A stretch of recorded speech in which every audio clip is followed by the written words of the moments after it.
CS foundation, CS executive and CS professional, ये तीनों stages में मैंने ये एक कॉमन चीज की थी जिसकी वजह से सिर्फ मैं पास ही नहीं हुई थी बट मुझे ऑल इंडिया रैंक भी आई थी। So yes friends, welcome back to my channel. This is Neha Patel and मैं मेरे हर वीडियो में बताती हूँ कि आप CS में कैसे पास हो सकते हो, कैसे ऑल इंडिया रैंक ला सकते हो। मैं उसमें हमेशा बोलती भी हूँ कि आपको अच्छा क्लासेस सिलेक्ट करना है, अच्छे प्रोफेसर से पढ़ाई करनी है, रेगुलरली लेक्चर्स देखने हैं, रिविजन करना है, सेल्फ स्टडी करना है। But this one thing which if you don't do तो पास होना भी मुश्किल हो जाता है CS एग्जाम्स में। एंड मैं डायरेक्टली टू द पॉइंट आती हूँ। ये इकलौती एक ऐसी चीज है जो मैंने तीनों स्टेजेस में लगातार की थी, वो थी मॉक पेपर्स, मॉक टेस्ट देना। यस गाइस, मैंने फाउंडेशन में भी दिया था, एग्जीक्यूटिव में भी दिया था, प्रोफेशनल में भी दिया था। एंड गेस व्हाट, सही टाइम पर दिया था। ठीक है, सही टाइम पर सही जगह से मॉक टेस्ट देना बहुत ही ज्यादा जरूरी हो जाता है। Now guys, why it is so important. सबसे पहले तो आई थिंक जो भी बच्चे मल्टीपल अटेम्प्ट वाले हैं वो लोग खुद इस चीज के एविडेंस होंगे कि जस्ट बिकॉज उन्होंने मॉक टेस्ट नहीं दिया था, उन्होंने सही तरीके से राइटिंग प्रैक्टिस नहीं की थी, वो नहीं पास हो पाए। सबसे पहले तो वो लोग खुद ही इस चीज के एविडेंस रहेंगे। आप खुद मल्टीपल अटेम्प्ट वाले बच्चों से जाकर पूछ सकते हो। एंड सेकंड, आप देखते रहोगे कि काफी सारे बच्चे एग्जाम में जाके ब्लैंक हो जाते हैं। द मेजर रीजन बच्चे एग्जाम में ब्लैंक हो रहे हैं वो यही है कि उन्होंने अपने ब्रेन को हैबिट ही नहीं दिलवाई कि सामने जब पेपर आएगा तब हमें कैसे लिखना है, तब हमारे दिमाग को क्या रिएक्शंस देना है, इसलिए हम ब्लैंक हो जाते हैं। सो वो प्रैक्टिस करवाने के लिए भी मॉक टेस्ट बहुत इफेक्टिव है। सो चलिए जानते हैं सही टाइम क्या होगा मॉक टेस्ट देने का। The best time, the perfect time to give mock test is just before 1 month of your exam. तो आपका एग्जाम 1 जून से है, तो आपको 1 मई से मॉक टेस्ट देना है। सेम सीक्वेंस जो आपका मेन एग्जाम का होने वाला है, पहले JI JL फिर C लॉ, सेम उसी सीक्वेंस में मॉक टेस्ट भी जाएगा। एंड सेम टाइम, जून में सुबह का होता है, मेरा दिसंबर का था, मेरे टाइम पे आफ्टरनून का होता था, तो मैं आफ्टरनून में मॉक टेस्ट देती थी। आपको मॉर्निंग में देना है, इससे आप प्रैक्टिस कर रहे हो, तो this is the best time. Now guys, let me show you some papers जो रैंकर्स फिर स्टूडेंट्स के हैं, जो बहुत ही अच्छा लगातार स्कोर कर रहे हैं अपने मॉक टेस्ट में। मैंने स्क्रीन पर डाला हुआ है, वो लोग 60+ इवन 80+ ला रहे हैं अपने मॉक टेस्ट में।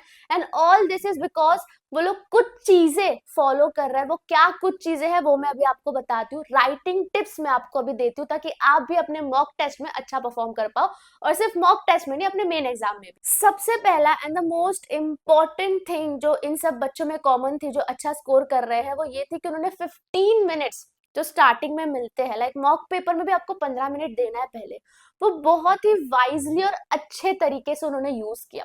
लाइक उस 15 मिनट में वो लोगों ने आइडेंटिफाई कर लिया कि मैं कौन से पार्ट से शुरू करूंगी, पार्ट A से या पार्ट B से, और उस हिसाब से शुरू करना है जो आपको बहुत अच्छे से आता हो। लाइक पार्ट B के अगर क्वेश्चंस अच्छे से आ रहे तो please start with part B, because starting का impression is first impression is the last impression, at least with checkers. तो स्टार्टिंग के क्वेश्चंस प्लीज बहुत अच्छे तरीके से अटेम्प्ट करो, अच्छे लिखो जो आपको ऑलरेडी आते हो। ये 15 मिनट में आपका डिसाइड हो जाना चाहिए। सेकंड, 15 मिनट में पूरा क्वेश्चन पेपर एनालाइज करके जो जो आपको अच्छे से आता है उसके पॉइंटर्स छोटे छोटे में लिख दो ताकि आप भूल ना जाओ, और जो आपको नहीं आता वो एंड में रखो। कुछ कुछ याद कर लेना उसमें कि इसमें क्या लिख सकती हूँ, कौन सा पॉइंट ऐड कर सकती हूँ।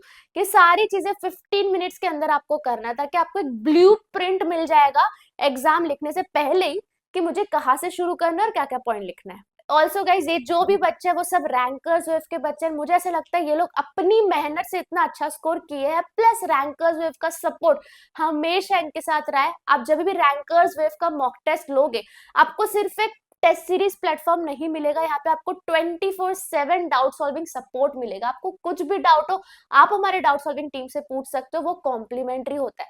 प्लस 48 आवर्स के अंदर ICSI level paper checking, dual checking हम करते हैं, वो भी सारे प्रोफेशनल CS है जो आपके पेपर्स चेक करते हैं। ये एक ही बार नहीं, दो दो बार पेपर्स चेक होते हैं। और इतना ही नहीं गाइस, हमारा पर्सनलाइज रिव्यू सिस्टम जो हमें बाकी सारे टेस्ट सीरीज प्लेटफॉर्म से अलग करते हैं। लाइक अगर आप हमारे वेबसाइट पर जाओगे तो AI बेसिस पर आपको रिव्यू दिया जाएगा, जितने भी टेस्ट आपने अटेम्प्ट किए हैं उसके बेसिस पर आपको एक ओवरऑल रिव्यू दिया जाएगा कि आपकी स्ट्रेंथ क्या है, आपकी वीकनेसेस क्या है, एंड ये AI खुद करता है।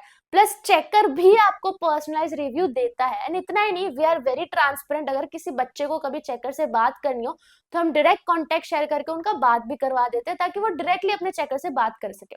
तो आई थिंक आपको अगर मॉक टेस्ट लेना हो तो रैंकर्स वेब में 50% ऑफ भी चल रहा है। Rankers web is the best platform.